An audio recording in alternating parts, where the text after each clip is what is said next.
ज्योती महात्मा भगवान बसवेश्वरांना या ठिकाणी मी नमन करतो।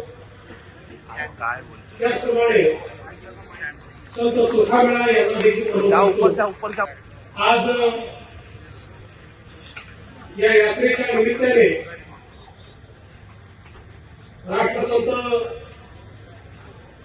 शिवलिंग शिवाचार्य महाराज अहमदपूर यांच्या समाधी स्थळापासून सुरू झालेली यात्रा आज मंगळवेढ्यापर्यंत या ठिकाणी आली आहे आणि मंचावर या निमित्ताने उपस्थित आहेत शिवाचार्य विरूपाक्ष महास्वामीजी कपिलधार, अगोप गहिनीनाथ महाराज औसेकर, ज्यांनी या यात्रेमध्ये विशेष सहभाग दिला असे खासदार अजित गोपछडेजी, त्याचप्रमाणे या यात्रेत त्यांच्या सोबत असलेले नितीन शेटे, बसवराज पाटील मुरुमकर, अर्चनाताई चाकूरकर आणि मंचावर उपस्थित असलेले सन्माननीय आमदार विजयकुमार देशमुखजी, सचिन कल्याण शेट्टीजी, समाधान अवतडेजी, सुभाष बापू देशमुखजी, रणजित सिंग नाईक निंबाळकरजी, राम सातपुतेजी, गोपीचंद पडळकरजी, या ठिकाणी उपस्थित एस बी पाटीलजी, गजानन धारणेजी, श्रावण जंगमजी, श्रीशैल हत्तुरे, जयचंद शेवडे, सचिन लादे, सर्वच उपस्थित मान्यवर आणि उपस्थित माझ्या भगिनी आणि बंधूंनो, भक्तिस्थळ ते शक्तिस्थळ अशी ही यात्रा आज मंगळवेढ्यामध्ये आलेली आहे आणि या निमित्ताने मी भगवान बसवेश्वरांच्या चरणी नतमस्तक होतो। खऱ्या अर्थानं आमचा जो वीरशैव लिंगायत समाज आहे, नावाप्रमाणे हा वीर देखील आहे आणि भक्तीमध्ये लीन देखील आहे। अशा प्रकारचा समाज की ज्याला खऱ्या अर्थानं भगवान बसवेश्वरांनी एक दिशा दिली। आपल्याला कल्पना आहे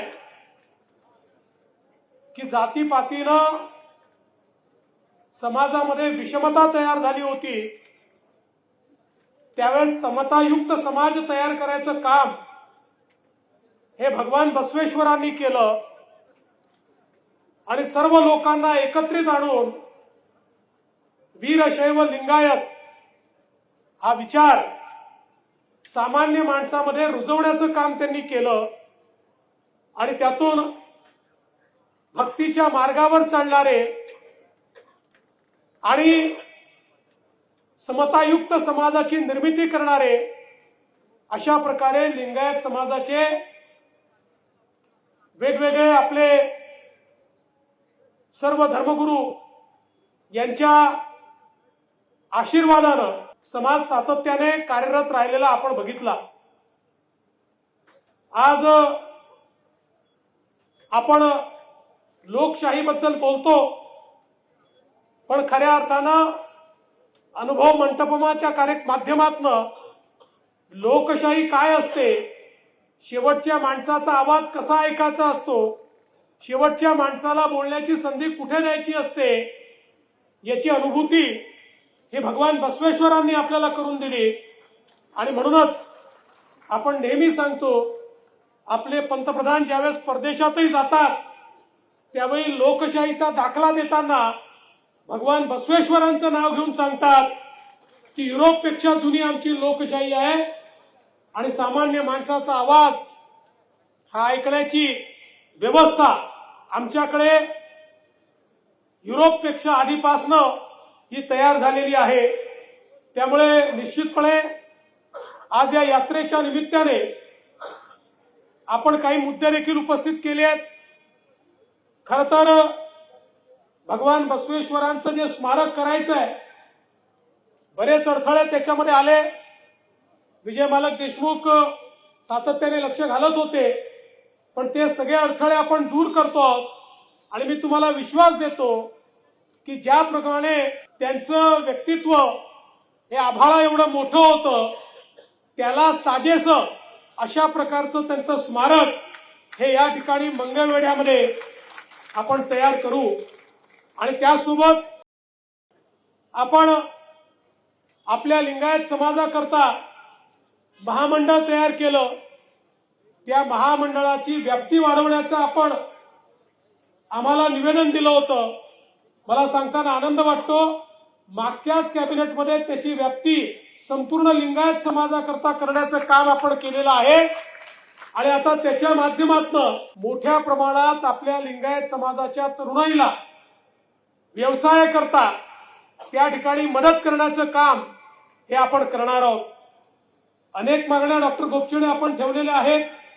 मी सगळ्यांचा उहापोह करणार नाही, पण एवढंच सांगतो की लिंगायत समाजाच्या ज्या ज्या मागण्या आपण ठेवलेल्या आहेत त्या मागण्या पूर्ण करण्याची जबाबदारी ही आम्ही आपल्या अंगावर घेतो आणि मंचावरचे आपले सगळे नेते आणि मी असं मिळून निश्चितपणे या सगळ्या मागण्या आपण पूर्णत्वाकडे घेऊन जाऊ आणि समाजाला एक प्रकारे दिलासा देण्याचा प्रयत्न आपण करू.